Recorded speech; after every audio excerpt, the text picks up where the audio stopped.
Damos paso entonces a nuestra segunda sesión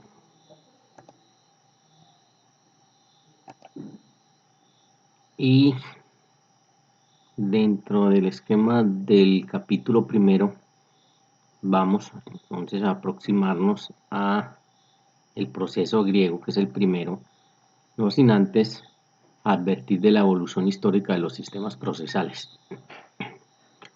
Para eso, históricamente nos tenemos que ubicar en Mesopotamia. Tenemos que antes del código de Hammurabi, que han escuchado ustedes y saben, muchos lo referencian como el primero, vale decir la verdad, ya existían otros códigos en Mesopotamia antes del de Hammurabi, como se tiene evidencia, por ejemplo, del Ur-Nammu, que enfatizaba la compensación pecuniaria para los delitos cometidos y la ley del talión, desde allá nació, no como erróneamente se cree que es a partir del código de Hammurabi. Miren que ahí ya en el Ur-Nammu ya se manejaba. Que dicen muchos, y es verdad, la toman como base para las leyes del código de Hammurabi. Pero llega al código de Hammurabi teniendo origen en el Ur-Nammu. Ya nos ubicamos entonces, como la historia nos lo ha dispuesto siempre, en el código de Hammurabi, escrito en 1750 a.C. por el rey de Babilonia para la época, Hammurabi, por eso su nombre, donde unifica los códigos existentes en las ciudades del imperio babilónico. Miren que es importante aquí analizar que ya empiezan a unificar los códigos que ya existían, o sea, ya habían varios, ya se disponían de varias normatividades, tanto sustanciales como procesales, pero lo que Hammurabi hizo fue unificarlos, y eso al final es la tarea que se han dado la mayoría de países para poder establecer su régimen judicial. Ya como tal, el código de Hammurabi consta de un monumento, tenemos la gráfica en forma de cono tallado en roca de diorito, una piedra negra que tiene 2.25 metros de altura, 1.60 de circunferencia en la parte superior y 1.90 en la parte de la base. Su superficie va cubierta por un denso texto que se dispone de 46 columnas de escritura cuneiforme acadia, que ahí es donde empezamos a ver y a evidenciar el reflejo de las normas que manejaban y las dejaron allí y las grabaron allí precisamente para que ese monumento se constituyera en un bien público, lo que hoy podríamos conocer fácilmente como un documento público, al cual llegaban y la gente tenía acceso para poderlo mirar, leer, analizar y saber que eso era lo que les iba a regir. Se hizo con el fin de aplicar justicia. El código jurídico también se utilizó en Grecia y en la Roma antigua. Bueno, en el epílogo de la obra podemos conferir las palabras del rey, o sea, en la parte final, que dice, y miren cómo dispone y cómo proyecta a hoy, para que el fuerte no perjudique al más débil. Miren que desde esa época, estamos hablando casi 1800 años antes de Cristo, ya en la sociedad y en las agrupaciones de los seres humanos se podía concebir que habían unas personas más fuertes y habían unas personas débiles, y que esas personas débiles había que protegerlas. Por eso dice, a fin de proteger a las viudas y los huérfanos, erguía Babilonia. Mire a quién está protegiendo hasta ahí. Viudas. ¿Qué entendemos por viudo? Y viene la palabra desde allá. A aquellas personas que han decidido tener una relación y por cualquiera de las circunstancias, enfermedad, guerra, para la época, quedaban viudas, quedaban de alguna manera desprotegidas. Entonces decía, aquí las vamos a cobijar. Y los huérfanos, concepto que desde allí ya se manejaba y sabían que perdían sus padres biológicos y el Estado tenía que venir a soportar lo que pasase con esos huérfanos. Por eso dispone erguía Babilonia, para hablar de justicia a toda la tierra de carácter generalizado, y para resolver todas las disputas y sanar todas las heridas, elaboré estas palabras preciosas. Por eso estamos hablando del epílogo al final. Dice, toda esta recopilación, todo este esfuerzo se hizo para disponer de la resolución de las disputas y sanar todas las heridas. Si lo llevamos al contexto de hoy, si lo llevamos a un campo jurídico, pues hay que entender que es en Colombia, por ejemplo, es la razón de ser de nuestra rama judicial del poder público. Conocen ustedes, saben que hay tres ramas del poder público. La ejecutiva se encarga de la administración del Estado y disponer de su planeación y el quehacer. La rama legislativa, que se encarga de hacer las leyes, reformar las leyes, derogar las leyes. Y la rama judicial, ¿cuál es la función primordial de la rama judicial? Y desde aquí nace resolver las disputas. Y ese es la encomienda que tienen todos nuestros jueces y magistrados. Su razón de ser es resolver los conflictos que sean de su competencia.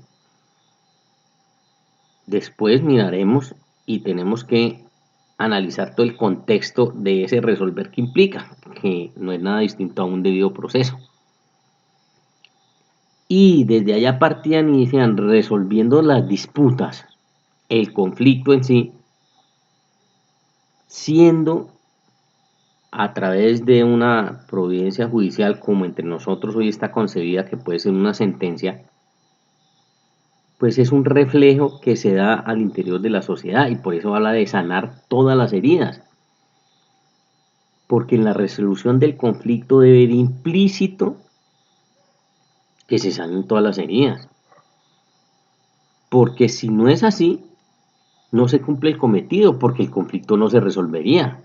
Cuando uno se enfrenta a un proceso judicial y uno sale perdedor, por ejemplo, en la resolución de ese conflicto y uno no lo acepta, miren que el conflicto no se resuelve, todo lo contrario, el conflicto escala, porque la persona no queda satisfecha con la decisión de un juez. Aquí se dispone que dándoles esa autonomía, esa independencia, al resolver la disputa, sana las heridas, cesó el conflicto, ya no existe conflicto. Pero para eso las personas tienen que tener la conciencia y la idea de que lo que resolvió el juez lo hizo en derecho y eso es lo que conviene para la sociedad, inclusive cuando uno pierda. Porque si uno se enfrenta a un proceso judicial y a usted les va a pasar, bueno, si el tema probatorio no es lo suficientemente robusto, pues uno puede perder. Pero lo importante es que se atendió en un tiempo razonable, se resolvió, se solucionó y ya el conflicto desaparece. Eso además implica un grado de civilización que yo siempre lo encuentro atado a la educación es, y es en el de aceptar en todo un aspecto ético y responsable la decisión de un juez, así le sea a uno desfavorable. Vuelvo y le repito, si no fuese así, pues al final no se sanarían las heridas y si la herida queda abierta, pues sigue existiendo la herida. Aquí a ellos se referían en sanó la herida, cicatrizó la herida, el conflicto se resolvió, ya no hay ningún más, ya no hay en torno a ese conflicto nada más que hablar. Todos aceptamos la decisión del juez que por competencia le tocó atender el asunto. Y termina diciendo, elaboré estas palabras preciosas, todo el contenido de lo que hoy conocemos con el código o como el código de Hammurabi. Por lo tanto, lo veíamos ya en la diapositiva anterior, este código es una compilación de 288 leyes de la antigua Babilonia, lo que hoy en la actualidad es Irak. Pero quiero resaltar aquí que es una compilación de 282 leyes, o sea, ya existía en Babilonia regado en todo lo que podemos considerar el terreno de lo que para la época se llamó Babilonia, que ya dentro de los distintos grupos de personas organizados de una o de otra manera, ya se disponía de leyes. Y es importante que nosotros lo tengamos en cuenta porque miren que en esa relación, ojo a la época que estamos hablando, desde esa época, esas relaciones, ese interactuar entre las personas al interior de una sociedad o de una ciudad, pues implica la creación de unas normas. Y ya ahí tenemos la evidencia, 282 leyes.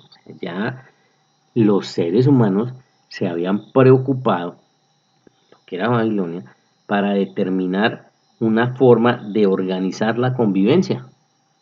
En el fondo esos son nuestros códigos. Mírenlo desde la óptica que lo quieran mirar. Si va a regir el tema de propiedad, entonces dependiendo del sistema político, una propiedad privada, una propiedad pública.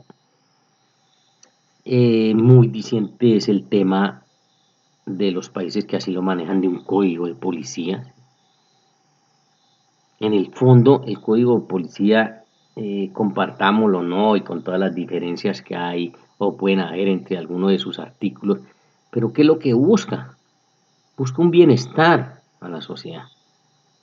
Busca que a través de unos parámetros las personas se comporten de tal manera que no entren a vulnerar los derechos de la otra. Y eso de todos nosotros es muy conocido, es muy complejo, supremamente complejo. Y ahí nos debatimos en esas diferencias que desde esa época vienen, han subsistido y seguirán subsistiendo. Con un ejemplo muy sencillo, puede ser el de los decibeles de unas personas que alguien tenga reunirse. Entonces viene todo un ejercicio de normatividad para determinar cuáles podrían ser o cuántos podrían ser los decibeles que si unas personas deciden reunirse a celebrar lo que ellos a bien tengan, no perjudique a las otras personas. Y entonces viene una norma de policía y dice, bueno, hasta tantos decibeles se pueden permitir porque superando estos decibeles va a incomodar a los demás. Y esa reglamentación, esa normatividad, pues desde allí se origina. Hoy la tenemos en todos los contextos de nuestra vida diaria. Si miramos en las ciudades donde nosotros vivimos, en los municipios donde nosotros vivimos, hay un régimen de normatividad que nos rige. Y entonces, por ejemplo, hay unas calles, hay unos andenes, hay unos servidumbres de electricidad, unas servidumbres de agua, bueno, de servicios públicos en general, de gas domiciliario, y busca o pretende un favorecimiento al interés general sobre el particular. Por eso es que el Estado me reprime o me podría reprimir si yo estando en un inmueble que es de mi propiedad y en Colombia se respeta la propiedad privada, ejemplo, en el andén por donde pasa el conducto o el ducto de gas domiciliario, yo decir, pero es que estoy aquí en lo mío y yo simplemente no quiero dejar que pase y lo voy a interrumpir, lo voy a romper, lo voy a taponar. Bueno, habrán todo un régimen de normas que dicen esto es un interés general sobre uno particular, por lo tanto los particulares están obligados a respetar el paso de esta servidumbre, en ese caso de gas domiciliario. Y así se ha organizado todo y también, si ustedes van un poquito más allá y miran con cuidado, pues es el régimen que nos rige para todo, de comportamientos, unas normas que se establecen para la convivencia. Y ahí nos podríamos quedar en todos los ejemplos, ¿no? El tema de manejo de aguas residuales, el tema de manejo de agua lluvia, en fin, y todas regladas. Y si vamos a esa reglamentación, ¿eso qué implica? Unos códigos de convivencia. Entonces, norma sustancial en lo civil, más particular en el ejemplo que estábamos dando, una norma de policía. Y se aplica de esta manera porque se han creado unas normas de carácter general, como siempre lo es, ¿cierto? General y abstracta, para que permita la convivencia entre las personas en un lugar geográfico predeterminado. Y ese, en el fondo, es todo el ir y venir del aspecto judicial, reglamentar todas las actividades humanas. La ciencia va siempre un paso adelante al tema de la reglamentación, al tema jurídico, pero lo obliga a que entre a reglamentarse. Hoy vivimos unas épocas distintas, unas épocas diferentes, la tecnología ha cambiado y ha avanzado mucho, pero ejemplo, tenemos el manejo, o el manejo no, cómo darle el manejo al tema científico de la reproducción de células madres.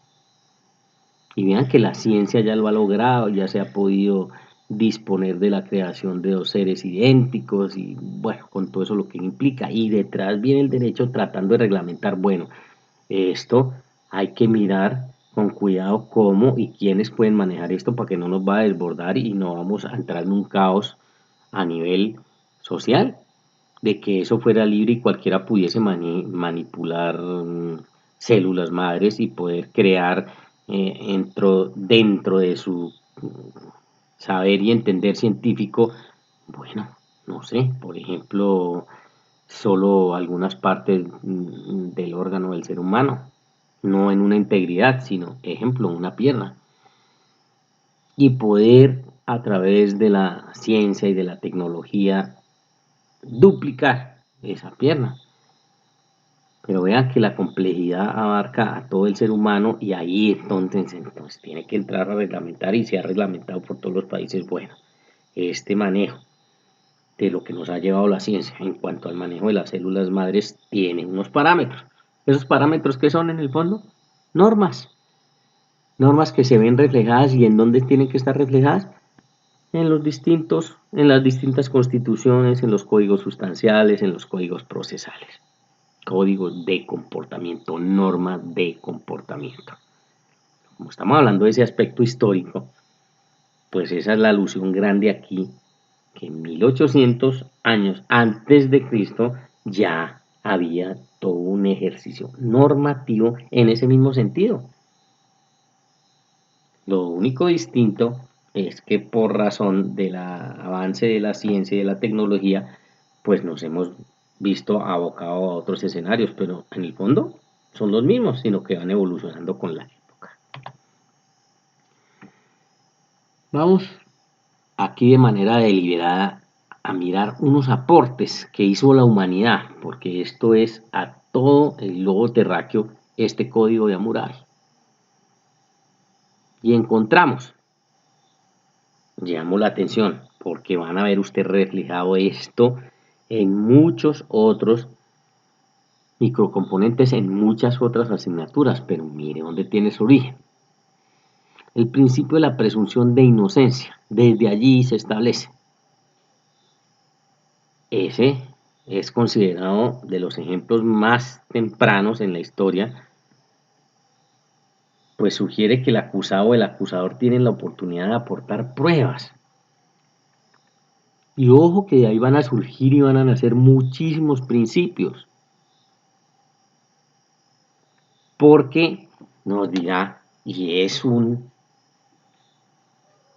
paradigma que se ha establecido entre nosotros, y ustedes lo escuchan y a toda hora lo trajinamos, pero ya le empiezan ustedes a encontrar la importancia jurídica. Dame la prueba y te daré el derecho. Entonces, listo. Toda persona se presume inocente hasta que se le demuestre lo contrario. Y nace ese principio que ustedes lo han analizado, lo conocen y está en nuestra Constitución, el principio de la presunción de inocencia de todas las personas. De tal manera que para derribar esa presunción de inocencia tiene que someterlo a un debido proceso y le tiene que probar que no es inocente, sino todo lo contrario, culpable. Y miren que se forja desde allí y dice, bueno, existe y tiene que el Estado brindarle la oportunidad a los sujetos procesales a aportar pruebas, porque ya con el conglomerado, con la reunión de esas pruebas, el juez entonces tendrá los elementos de juicio para determinar si es inocente o es culpable. Y surge toda la rama del derecho penal, ¿no? Que cuando a uno lo acusan en materia penal, pues en el fondo se ve reflejado es aquí, que al final de ese debido proceso, el juez determinará si es inocente o es culpable,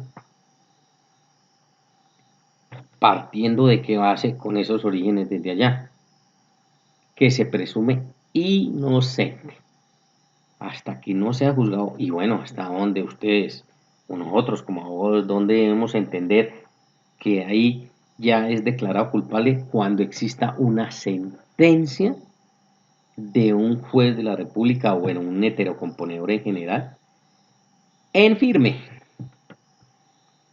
Porque eso que me indica, eso que me señala, eso que implica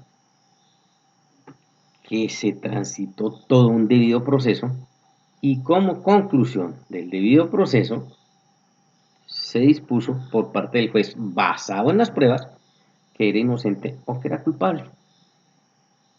Y entonces, primer importantísimo aporte. El principio de la publicidad, otro aporte. ¿Cómo quedó establecido para la época?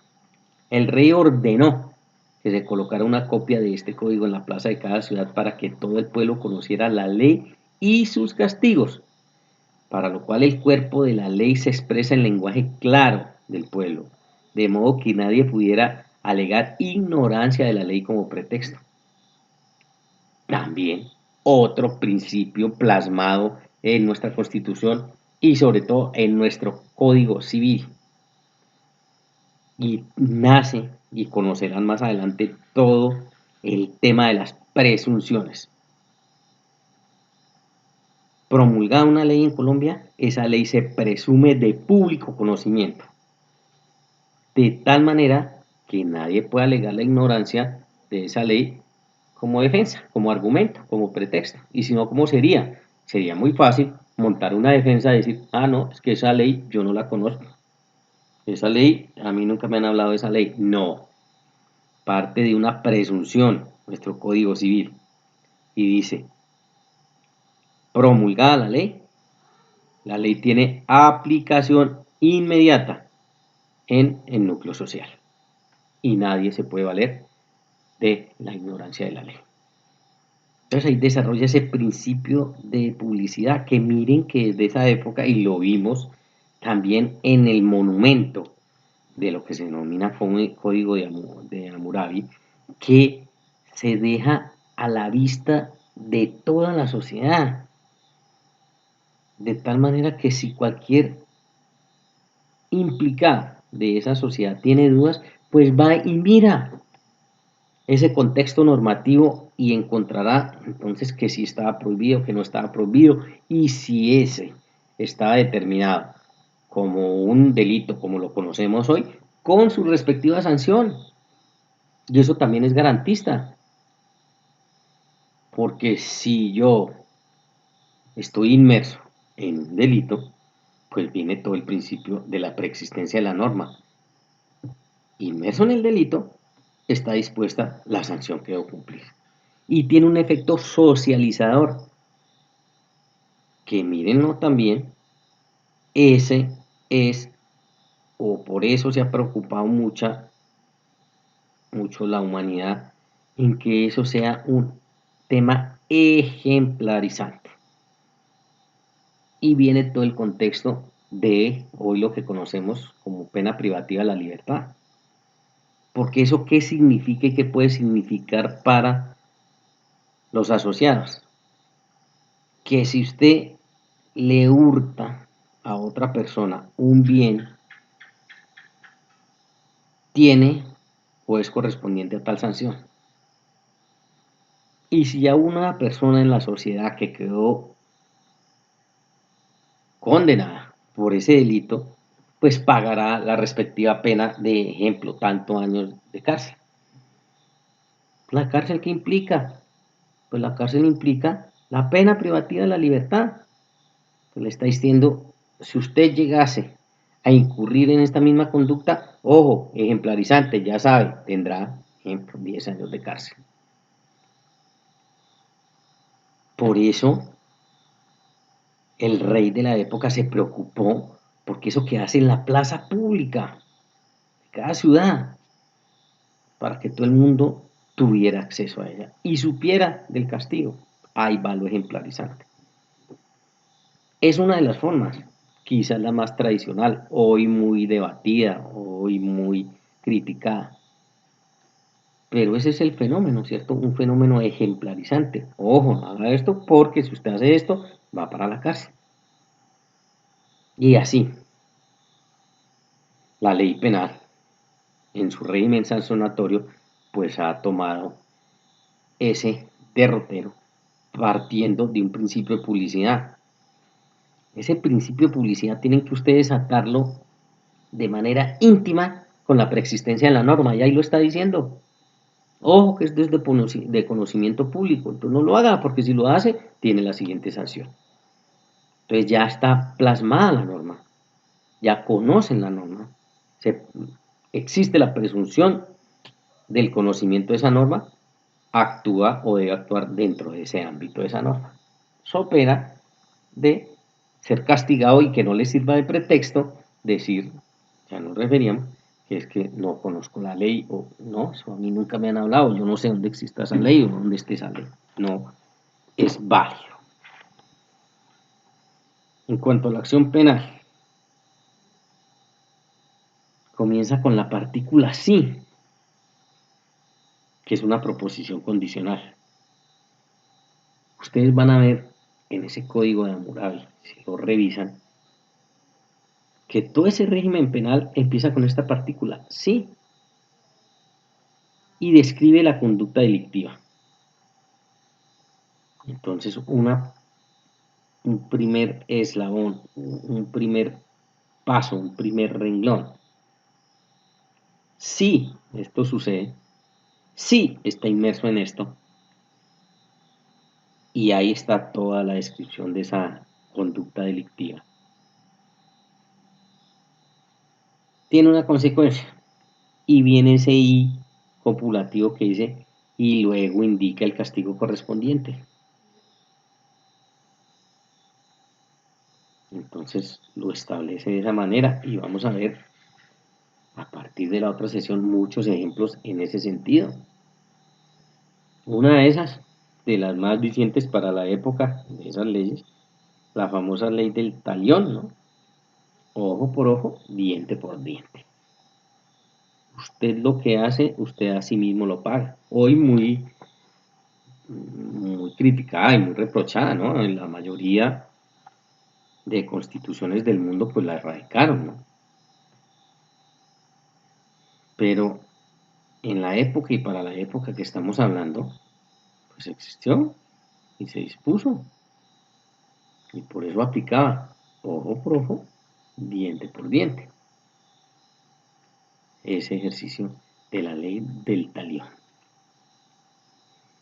Importante entonces aquí para redondear esta segunda sesión, que todo ese régimen de acción penal, y ojo que me estoy refiriendo a esa rama del derecho y todas las que hoy derivan, no todo el tema disciplinario, en fin, todas las que cobijan.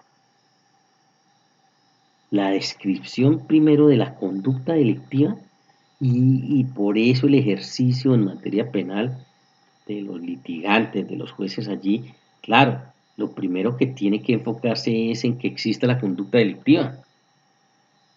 Porque es que si usted en la defensa logra demostrar que no existió esa conducta delictiva o que no hay conducta delictiva, pues no hay lugar a castigo. Y eso incorporándole también todo el régimen de prueba. Y son cosas del sentido común bien dicientes. Por ejemplo, a mí ni a nadie en Colombia lo pudiesen acusar de un homicidio si no hay cadáver. porque no puede partirse sin todo ese rigor de la prueba. Claro, si hay un homicidio, tiene que haber un cadáver. Y después vamos a todo el análisis, la pericia en torno al cuerpo ya sin vida para determinar que hubo un homicidio y que fue de tal manera y que fue con tal arma o lo que haya sido, o golpe o tortura, en fin, lo que sea. Pero miren que toca desde el principio, lo primero que tiene que existir es el cuerpo sin vida. Si no, no se puede hablar de homicidio. Y entonces yo como penalista montaría fácil una defensa si me están acusando o a mi cliente lo están acusando de eso y no existe el cuerpo, pues no hay lugar porque no hay conducta delictiva ahí si no hay homicidio. Distinto ya es que aparezca el cuerpo y aparezca con lesiones de cual tipo y bueno, que hayan pruebas en que pude incurrir o fue mi cliente el que incurrió de alguna manera en, en esa actividad. Pero ellos, desde allá, desde el código de Hammurabi, entonces establecían con esa partícula sí tal cosa. Y ese sí que implica la prueba. Si esto existió, vamos a la consecuencia. Pero hay que primero demostrar y probar ese sí como proposición condicional. Porque si eso se prueba, pues partimos de una conducta delictiva. Y si estamos frente a la conducta delictiva probada, hay lugar a un castigo, a una sanción que está predeterminada también por la norma. Y desde allá, pues manejaban todo ese contexto.